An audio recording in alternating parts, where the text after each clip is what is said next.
Hello and welcome. I'm Debbie Georgatos. Thanks so much for tuning into my show, America Can We Talk? Today, I want to tell you about a celebration of Israel I went to last night. Cannot wait to tell you how great it was. And then we have a candidate from England joining us, a candidate from the Brexit Party running for the member of European Parliament by the name of George Farmer, be joining us by phone. And third, I want to have the Brexit movement and the Blexit movement joined in America by the Feminexit movement, the argument to women. We do not have to keep on supporting big government.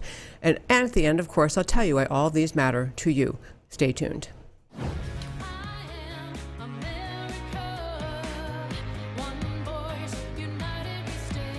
Debbie Georgatos, host of America Can We Talk, is an author, attorney, and political analyst whose mission is to inspire the American political conversation about preserving liberty in the best country on earth. And welcome again to America Can We Talk. I'm so very, very glad you've tuned in. Last night, my husband and I had the just great opportunity to go to a celebration of Israel here in Dallas.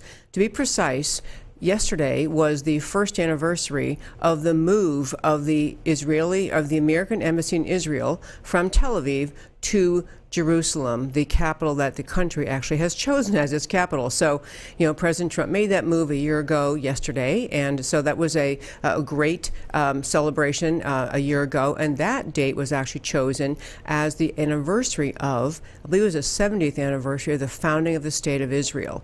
So we had a year ago, celebration of moving our embassy, and then last night there was a celebration here in Dallas, 1 year since the time of the moving of the embassy. Three great things came out about last night about us just celebrating and appreciating Israel. Number one was there is a group that is made up of Americans, actually now as people around the world. It's called Hayovel, and Hayyovel. And the Hayovel, the sons of the founder, have been on the show a couple of times. But Hayovel is a group it's a family originally from Tennessee, a farming family that decided after a visit to Israel that they wanted to start a mission to bring Christians in America over to Israel to help Israeli farmers during the harvest season. As you likely know, in America, every harvest season, one reason we have so many people come out from Mexico in America to work during our harvest season is because harvest time is labor intensive. You simply have to have the people you need on hand at the time of the harvest. And this farmer from Tennessee, while he was touring Israel years ago, realized they don't have enough people in Israel to really work during harvest time. So he started a mission of bringing Americans over. He's actually built a center over there. So people from America go over to Israel. They stay at this center. They help the farmers with the harvest season. Pretty much they're harvesting olives and grapes. And they also get to tour Israel and get little side trips to see things and meet people. So it's an extraordinary thing. But the deeper point of this Hayovel organization is to grow the bond and the connection between the American people, the Christians in America, and I guess any Americans, but mainly the Christian community in America, with the country of Israel. So last night, the founder of this organization was at this event we enjoyed in Dallas, and he spoke about how it just touched his heart so deeply the first time he went to Israel, and he was recognizing, looking over these particular areas of Israel, how this is a biblical fulfilling of the prophecy of the Jewish people being occupying the land of Israel, having the right to be in their homeland. And he had, I can't quote all the Bible passages he had read at his ready, but he talked a lot about the just great value of people in America seeing the fulfillment of biblical prophecy and really the place of Christianity in helping to fulfill that prophecy. By that he meant that it actually has language in the Bible about the grapes, the grape fields and the vineyards and the orchards. So it was a very moving thing. This particular man was so inspired after his visit to Israel. He created this organization, and now it's grown. They had all the numbers up, but it was just hundreds of thousands of hours, and tens of thousands of American families go. They go over pretty much twice a year, I guess.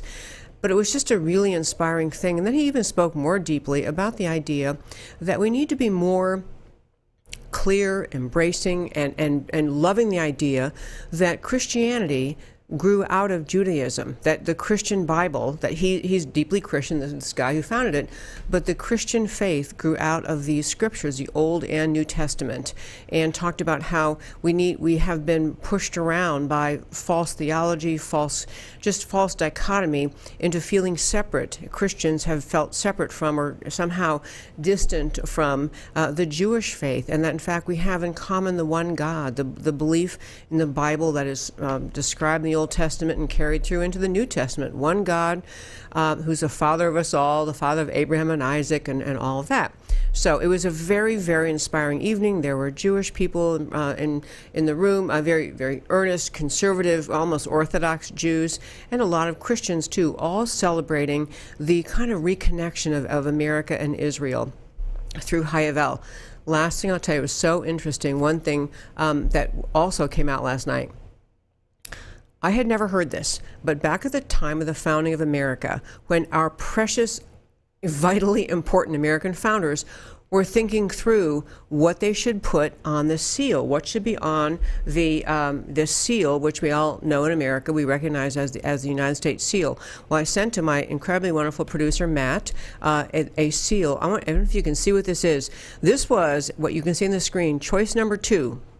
That the founders of America considered having as the seal for America. And if you can't tell what it is, it's a depiction of Moses parting the Red Sea and the Pharaoh's troops. In fact, where the picture is, Moses, they've made it across the Red Sea, the Israelis, the Jewish people fleeing slavery, and they are on the other side, and Moses is now standing there looking at the Red Sea, and Pharaoh's armies have started to make their way in, and around the seal that was this proposed seal, and this was actually the one I think it was Thomas Jefferson and Benjamin Franklin both really liked, but the seal, insignia around the seal basically talks about we, this country, are founded as to be a rebellion to tyrants is, and I'm trying to read it in a sheet here, is obedience to God.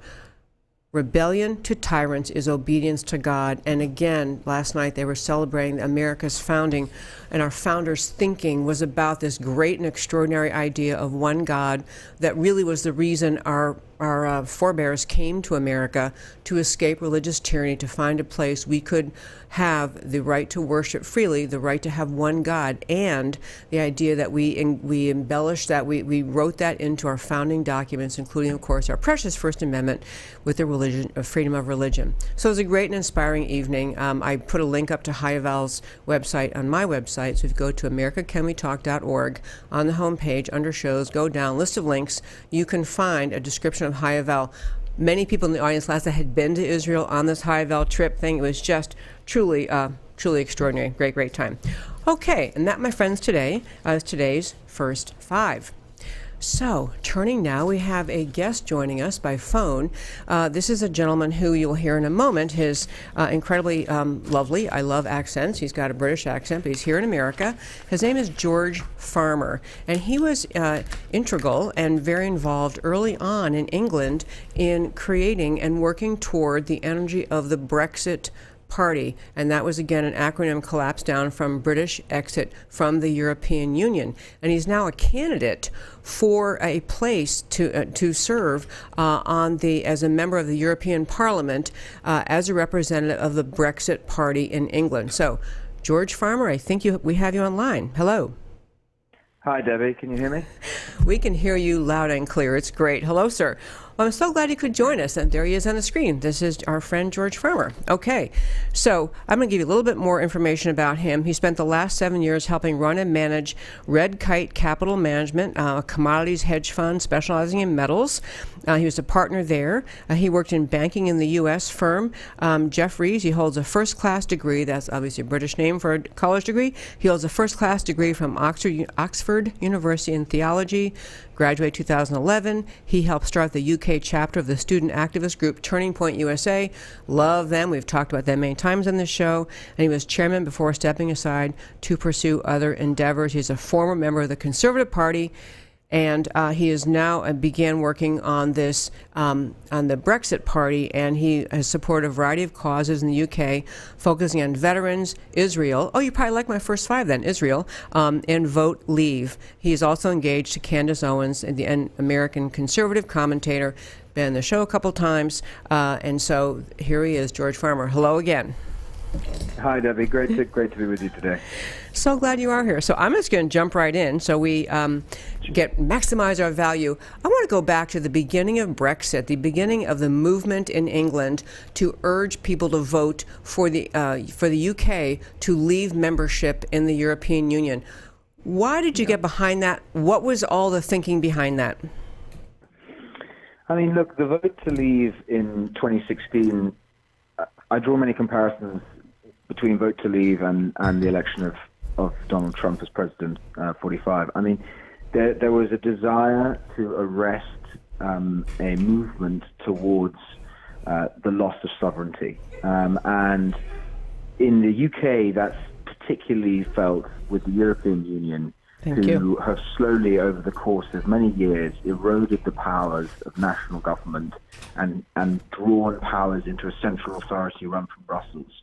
That was the main desire behind most people. Most people felt that they were losing control of their country to unelected bureaucrats who ran a supranational superstate from a country which we had, from an overseas entity which we had very little control over. And that's been the predominant aim. It's about reclaiming sovereignty. It's about reclaiming traditional laws and values that Britain associated with itself and were not necessarily part of a common European project, which is what the European Union has always pushed towards. That is so well said. I love that. It was a great summary. I have to tell you, people in America read a lot about Brexit, and there is, in my political background, I've been on the conservative side, but I've supported the Tea Party in different ways.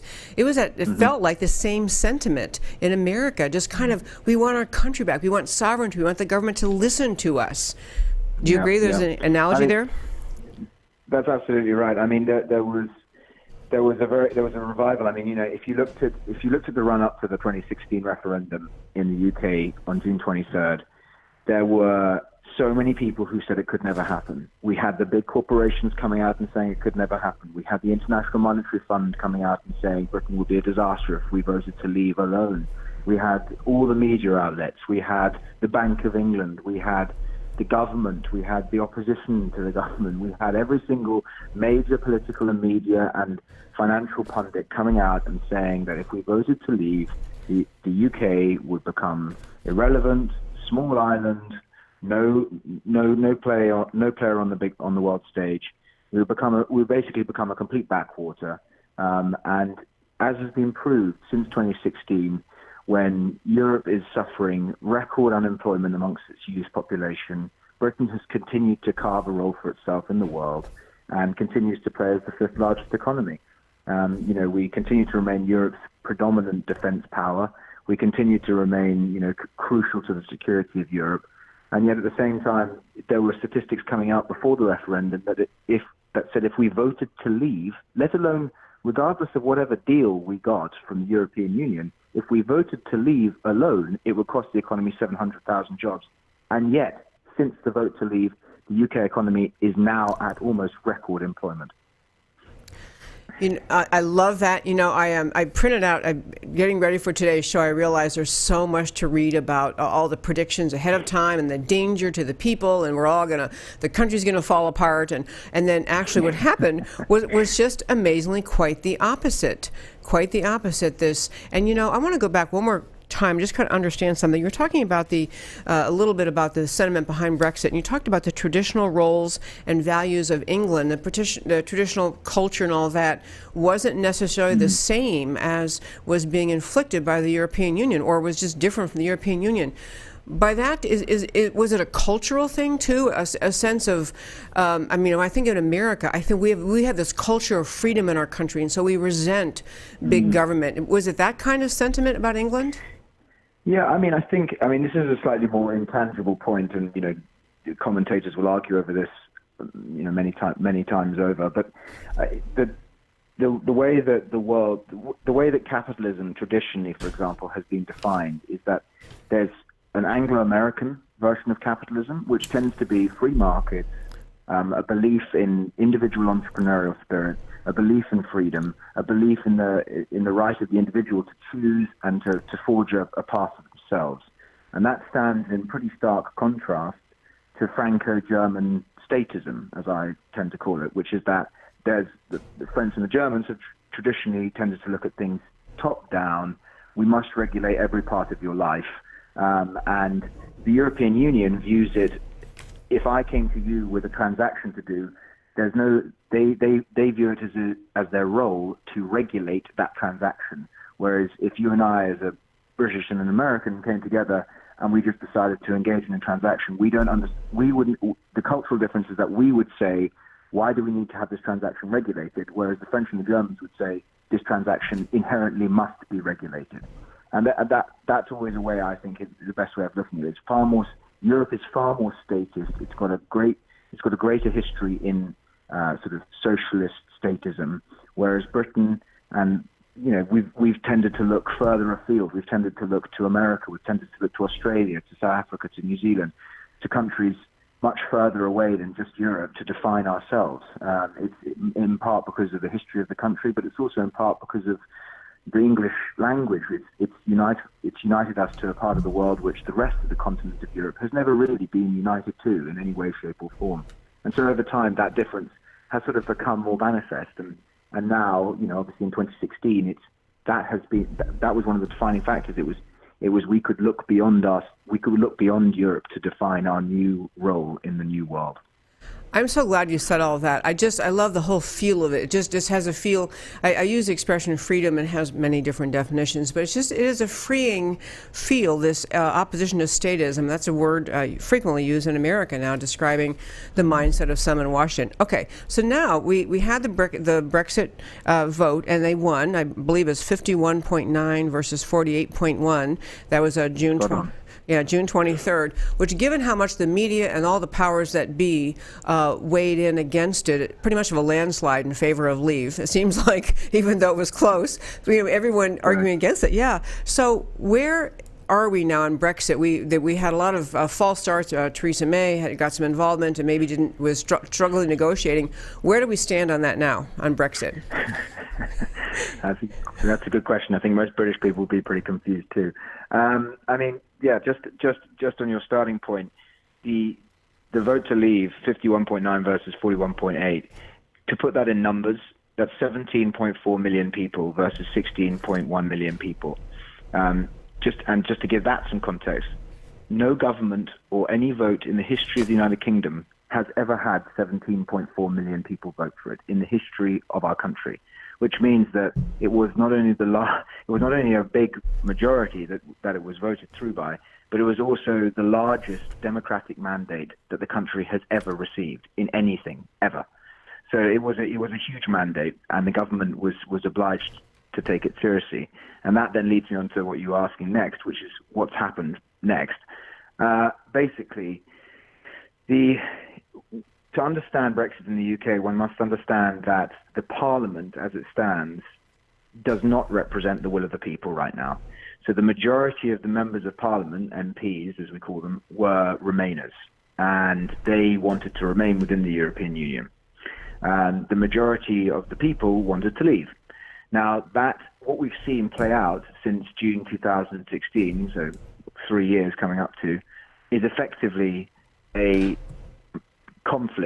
democratic conflict between the people and the members of Parliament. We had over 500 MPs vote for Article 50, which was the triggering of the withdrawal process from the European Union. They respected the will of the people when it came to that decision.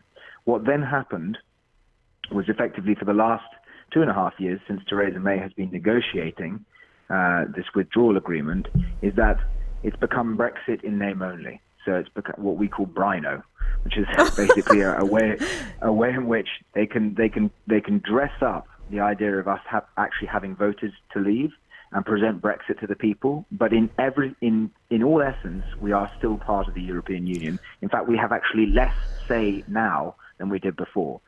So the clean break that one would hope for with the Brexit vote has now in fact become we are still ruled by Brussels and by the European Parliament, but we have less of a say now than we did 3 years ago.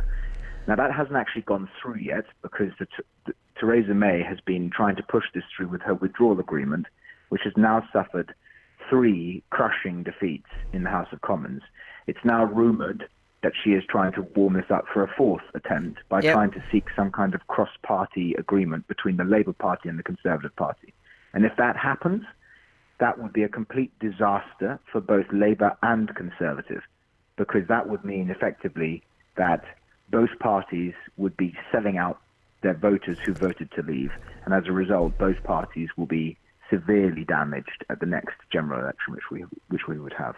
Yes, those two parties would be banding together against the people. That sounds so familiar here in America. Okay, but we should move forward in this because I think it's so interesting, and this is, in some senses, broader than just in England. We have throughout Europe. You have more of this nationalist movement in a positive way, just saying, we have a country, we have a culture, we have an identity. We don't want you, the government, to surrender it. But so I love that Brexit is doing this. So right now, if Theresa May even tries this, what you just described, and she fails, isn't Brexit still therefore operative, meaning you just leave without some deal? Isn't that right? Yeah, I mean, the original agreement was that we would leave on March the 29th, 2019, with or without a deal. Now, what then happened was Theresa May sought an extension from the European Union, which was granted to October the 31st, so Halloween this year. Now, that would be, if her agreement is defeated yet again, which is highly likely, then it would probably be the case that we would again try and aim for no deal. But the trouble is as I said, is that what happens is that every time we get close to no deal, the Parliament, which is majority made up with Remainers, people who don't want to leave the European Union full stop, and certainly don't want to leave without a deal, keep overriding the will of the people by extending it more and more and more. And the European Union is more than happy to oblige this, because whilst we are still in the European Union, we're still paying into the budget, we're still contributing to European Union infrastructure projects, we're still contributing to their defence, we're still contributing to their fishing and their farming budgets. So at the moment, the European Union certainly has no interest in us leaving. And whilst they have this government in the UK, whilst they have a House of Commons in the UK, it's not just the government, it's MPs of all parties. Whilst they have these MPs who are still determined to keep us within the European Union, this has meant that every time an extension comes up, it's approved.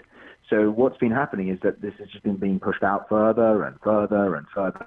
So whilst the agreement may continue to be defeated, it's then a case of at some point, at any point, will the government in the UK of whatever shape or size approve a no-deal Brexit, which is where we now need to get to. You have to have their approval to leave. No, we can leave, but we cannot leave without. If the UK Parliament continues to delay Brexit, we will not leave. If the UK Parliament continues to ask for extensions, which they have done up till now, then we won't leave without a deal. Oh my gosh. Okay, this is so fascinating for Americans, and watching the process of people fighting to have the people represented and have their wishes carried out by the government. It happens here too. But I'm going to turn out. You're a candidate actually now. You are going to be running. You are running in an election that I think is May 23rd, and you're running. Correct. As the representative of the Brexit Party for a seat on the European Parliament. Is that correct? Correct. That is correct. Okay. So you would be essentially trying to get more of the Brexit mindset into the European Parliament by being there. Is that that's the reason to do it? Correct. I mean, not that I expect many of your listeners, nor in fact yourself, would ever watch videos of the debates within the European Parliament chamber, because they're not very interesting.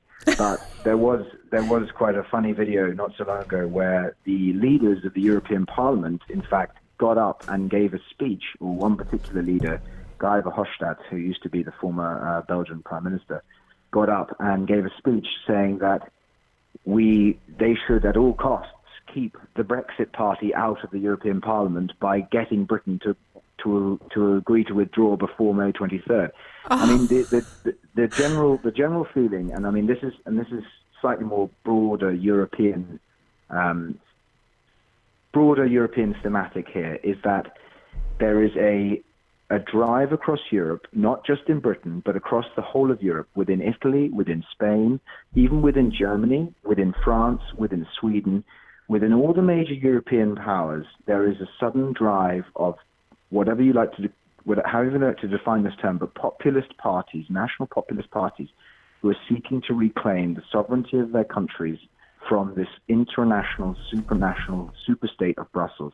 And this is going to be a really dramatic change, which you're going to see May 23rd across Europe. Italy particularly is going to be a very hot spot. Matteo Salvini, the interior minister for Italy, has been leading a real revolution over there. You've got the Vox party in Spain, which is becoming an increasingly big player and big force. You've got the Swedish Democrats in Sweden, who are becoming a bigger force. You've got the Alternative for Deutschland, which is now the official opposition within Germany, and that's a multi-party system. So for them to be the official opposition, it designates them to be a particular player there.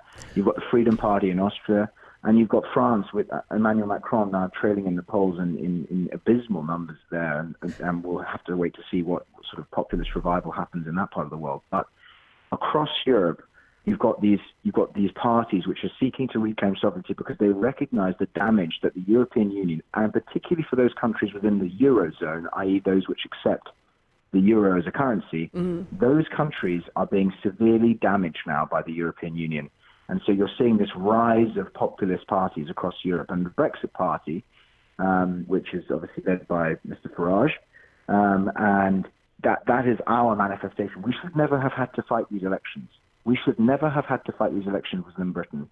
And yet, at the same time, we are now being asked to fight them 3 years down the line from the biggest democratic mandate in the history of the United Kingdom.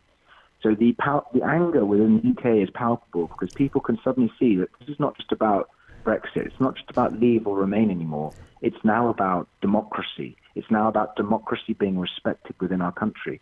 And as a result, people from both the left and the right, I mean, those metrics to some extent have now become kind of useless in the UK. It's not about left and right anymore.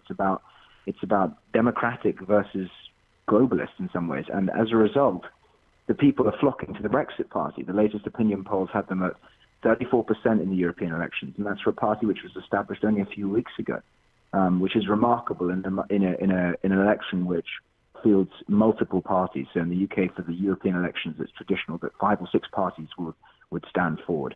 And for the Brexit Party to be leading so clearly in these European elections gives a great indication of how much anger is felt towards the establishment who have consistently denied the will of the people.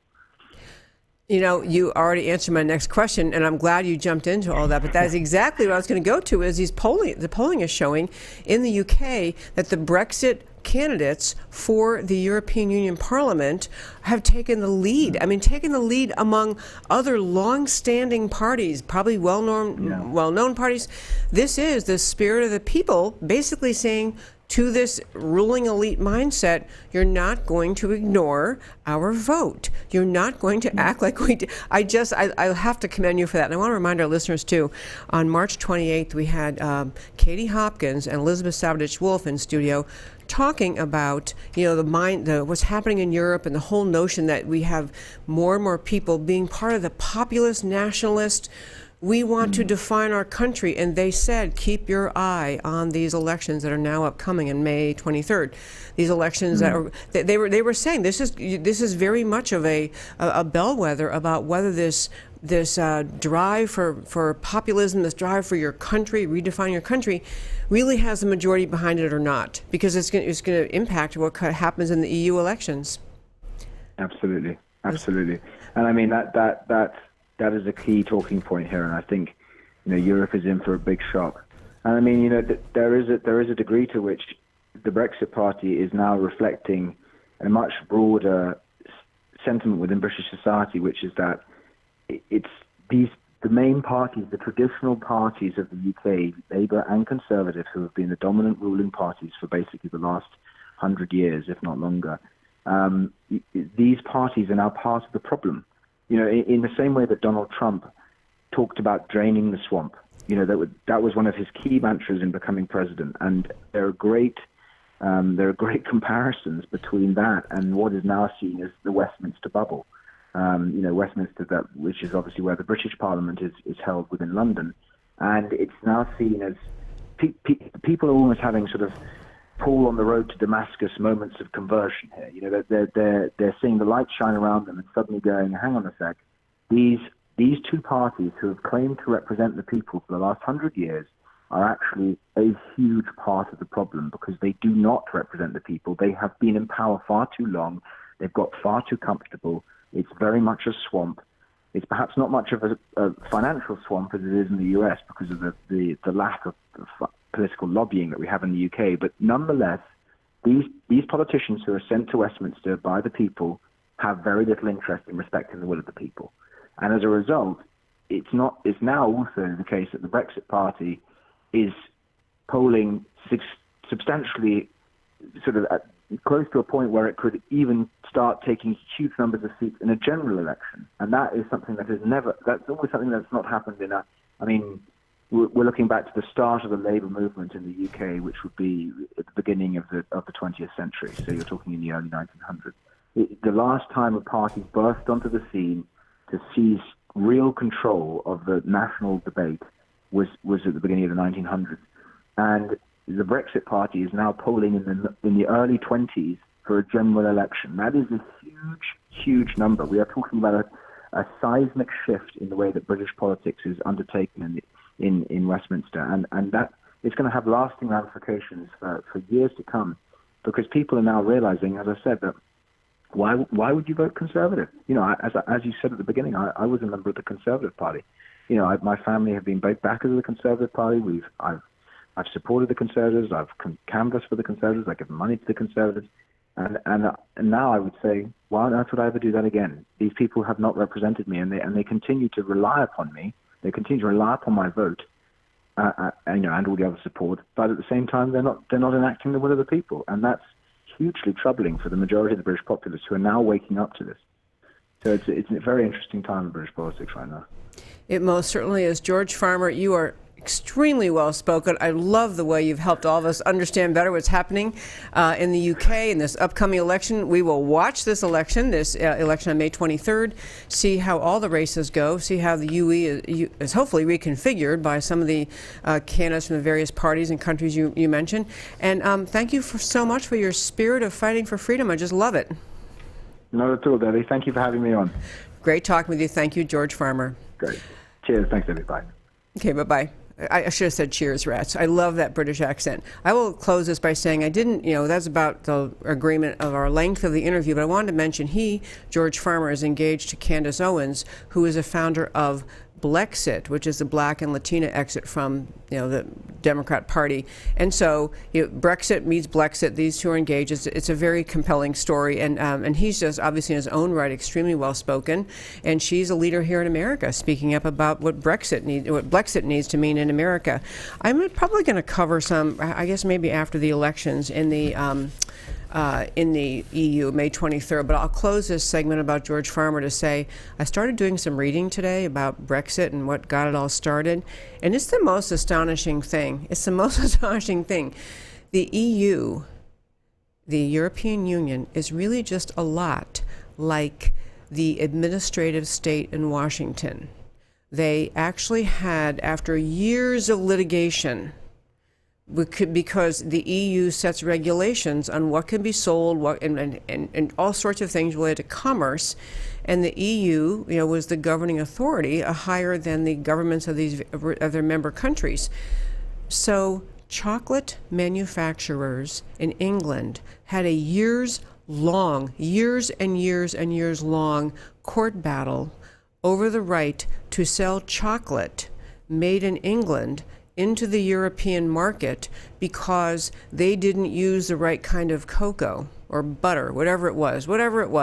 It was something that sounded like something the EPA or the FDA would come up with in America. I mean, just controlling, niggling, detailed, and never to budge, and unresponsive, and don't care what the people want and don't care what the people think. This is the attitude. That particular incident was several years ago, but this article I was reading earlier today was just saying, Brexit really started in the minds of many people in the UK decades ago. Just frustration with the European Union, frustration with their very much like the administrative state in Washington in America. Just this, we don't listen to people, we don't really care what you think, we're going to do whatever you want, and you're going to have to battle it out in court for years and years to get the government to listen to the people. And that, my friends, was George Farmer, he's running now to become a member of the European Parliament on behalf of the Brexit Party. That party has catapulted to the lead in polling in England, much to the chagrin, I'm sure, of many members of Parliament and all the other establishment over there in England. So, George Farmer, it was great talking with you. Now I want to turn to the last story for today. You may have had you've heard us talking about Brexit, which is the Black and Latina exit from the Democrat Party. This is an effort pushed and really birthed by the fiancée of George Farmer, named Candace Owens. She has been going around the country talking about just the vital importance, and she's African American, she's speaking to the Black communities around America, essentially saying, stop thinking that you're owned by the Democrat Party. She is trying to bring the message. It's a very similar message, paralleling really the kind of message that was being given in Brexit, the British exit from the European Union, that George Farmer is talking about. In Brexit, Candace Owens has been basically saying, what the Democrats have sold African Americans is just a sense of you simply must always vote Democrat. The Democrat Party will continue to produce new government assistance programs and new ways to make you more dependent. And that she, Candace Owens, argues in speaking to audiences that, she just says we should think for ourselves. Why do we think the Democrat Party owns the black vote in America? Why? Don't we get to think for ourselves? And she points out that she often will ask these large audiences she speaks to, name one thing the Democrat Party has ever passed or given or done for Black America. What is it they've done? Democrats try to scare black voters by telling them that there's racism under every rock, it's a horrible country, and that the Democrats, are the only ones that are ever going to save the black Americans from this rampant racism. They feed and foment resentment, distrust, fears of racism among the black community. They pass policies that simply, as my good friend Star Parker has said, and she wrote a book about it called Uncle Sam's Plantation. She points out, Star Parker points out, Candace Owens points out, the Democrat Party's hold on the black vote in America is largely due to enticing them into dependency, into creating government programs where people begin to feel the government is the source of your housing, your health care, your education, the food on your table, the money you have. People become dependent on programs the Democrats create, and then when the voting time comes around, they have that swath of voters who will just go with them, with the Democrats, because they want those programs to continue. Star Parker does a brilliant job inspiring people of all backgrounds, but Star Parker is very focused on the black communities in America, just saying essentially, your life can be better. You deserve more. You deserve better. You deserve a life where you can find your way in the American dream. You deserve a quality education, a quality public school education, and you deserve an education that will lead you to the potential of having a job. And she inspires Christian values. Star Parker, inspires Christian values, the idea about stay in school, don't have kids until you're married, don't get married, don't have kids till you're at least 20, stay with your families, don't let families fall apart. At the most recent Brexit rally that Candace Owens did in Dallas, which I did go to, is really, really great. She had a speaker talking about this very point, that the culture that says that just inspires single-parent homes, that dependency in the government can make things okay, so you don't really have to have a dad and mom in the home, that it really has ended up hurting children, families. It ends up hurting the black community. So Star Parker's on this message. Candace Owens is on this message. And it's a really interesting thing. In Brexit, in the British exit, the same kind of feeling of, it's a resurgence of this, their culture, their identity, the sense of the belonging to a free market economy, a sense of, and he was contrasting, George Farmer contrasted with what England has as its history and this notion of living independently and being self-reliant, contrasting it with the mindset of much of Western Europe. And he mentioned in particular Germany and one other country he mentioned, where he just said there's a lot of statism in that thinking. There's just whatever the issue is, the government will take care of it, we will regulate it, we will control it. That statism mindset, which he is saying is just contrary to the mindset of England, the culture of England, which led him to become involved in Brexit.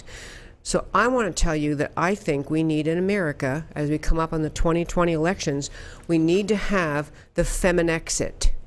We need to expand Blexit, Black and Latina exit from the Democrat Party, Brexit, the exit of the country, the UK, from the European Union, and we need to have it in America, feminexit. We need to break the stranglehold the Democrat Party has on the women's vote in America. Many of the same tactics, lies, perceptions are used by those in power on the American left to keep women locked on to the Democrat Party's policies, messages, programs, and voting, even when those policies do not help women. We need to be part. If you listen to the show, you're going to guess you're conservative, you're Republican, you listen to the show because you care about America. We all need to be in the bandwagon of spreading the idea that feminexit is the next step. It's the next step of freedom. The next step of speaking up for what America is supposed to be and recognizing, exposing what the left does in order to make women feel it's the only thing they can possibly do is support the Democrat Party, that somehow what the Democrats stand for, this big government control over society, that's somehow the best thing. I want to hit a couple great good facts that are recent in terms of women waking up in this country and realizing that we actually can think for ourselves, that women ought to think for themselves, that women should not vote lockstep with big government Democrats. One piece of good news, in the first 3 months of this year, so the first quarter of 2019, where people are making contributions to the political candidates who are going to run in 2020, women are behind almost half of the individual Trump contributions in the first 3 months of the year. Women, say that again, women in America were behind. They were the donors of almost half of the individual Trump contributions in the first 3 months of the year. Donations to President Trump's re-election in 2020 are way up among women. And in fact, it was more than 45% of itemized individual contributions to Trump's campaign came from women. Women accounted for nearly 1.5 million in Trump contributions. Contributions to Trump from women as his campaign versus all the other Democrat campaigns, more women donating to Trump than to any other individual Democrat. This is huge, and this is again going against the tidal wave, the lies, the arguments of the left-wing media mob that tries to just push the message all the time that smart women don't vote with Trump or smart women vote Democrat. Another big issue, going to be a huge issue in 2020, to bring women around to the feminexit idea, to start voting for your freedom. Stop voting for the big government leftists in this country that forever and a day grow government power, grow government control over our culture, our freedom, our economy. Vote for freedom means don't vote Democrat anymore. Vote for the party that will stand up for America. Another great sign, suburban women, polling shows suburban women are getting behind Trump, even though they didn't in 2018 midterms, because they've started to realize the Democrats will never secure the border. Get that straight. Pass it along. The Democrats will never secure the border. Polling among suburban women up 50 to 50, so 50% of suburban women now support Trump because he is willing to build the wall. And the Democrats in Washington are doing everything they can to keep the border insecure, to keep the border open, so we have just a mess at the border, unwillingness of the Democrat Party to fund the wall, unwillingness even to fund the efforts President Trump is trying to put forward in the next few months. He asked for emergency money from Congress for the purpose, forget the wall. He said for the purpose of Border Patrol, for the purpose of making sure we can house and safely handle the people pouring over our border. So I think that the immigration issue, border security, is a huge issue to make women, to help women wake up and realize the Democrats do not love the idea of America. They do not want a secure border. You can't say you love America and you can't say you respect America and its sovereignty if you won't secure the border. But that's where the Democrats are. Another point that I think is really going to help bring women around in 2020. This is one statistic. 114, so over 109,000 people were apprehended at the border, our American border, southern border, last month, in 1 month. Highest number in 12 years. But Nancy Pelosi looks the camera straight in the eye. She looks the press straight in the eye. She looks you and the American people right in the eye and says, we don't have a crisis at the border. And keep that number in mind. This 1 month, over 109,000, and Border Patrol has estimated time and time again they only catch between a tenth and a quarter of the people who cross the border. They don't even catch them all. This is just the numbers caught, and yet the Democrats want to tell people that there's no border problem. Don't worry. This is not going to play with sane America. This is not going to play with women. Women want border security.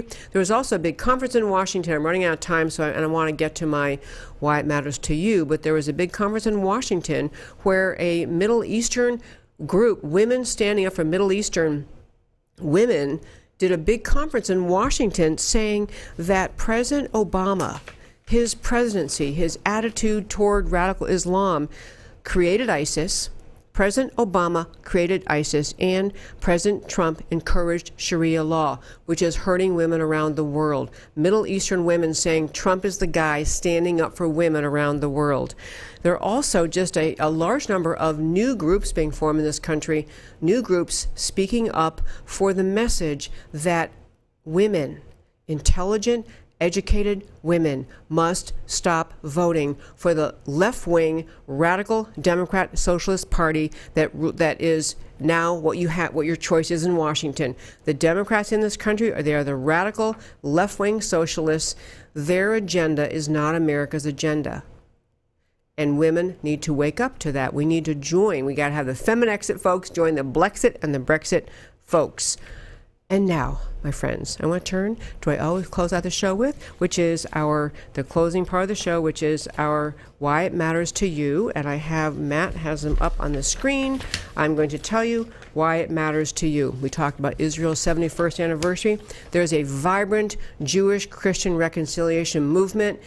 Israel, America, the connection is biblical, it's historical, it's moral, it's spiritual, it's the bedrock of Western civilization. The U.S.-Israel alliance is a blessing to both and to the world, and there's only one party celebrating that, the conservatives, President Trump, the Republicans. Next on the UK's Brexit, our great interview with George Farmer, UK's Brexit and America's Blexit. These matter. They are both a positive, surging spirit of nationalism, sovereignty, cultural pride, and freedom. UK's Brexit Party is just like our Tea Party, and it's going to apparently win a majority of the UK seats in the EU Parliament elections. The spirit of freedom is waking people up in the UK, USA, and I'm sorry, I'm so sorry, that was my own alarm. In the UK, USA, and everywhere. Final point on Feminexit, and this is why it matters to you. Women are not a monolithic voting bloc. Every candidate, every political party vying has to prove to us their policies work. We are thinkers. Trump's agenda, jobs, free markets, border security, responsible immigration, school choice, strong national defense, all of these, love of America, these are, the Trump agenda is the American agenda. It will bring women toward it. The left's agenda, the Democrats' agenda, socialist, open border, globalist, anti-American, big government controlling agenda is becoming very real, very scary. scary and very obvious to the American people. American women love America. We will rally to Trump's agenda. And that, my friends, is my show for today. America Can We Talk? Come back every day, Monday through Thursday, 3 p.m. Central Time. Great talking with you. Come back tomorrow.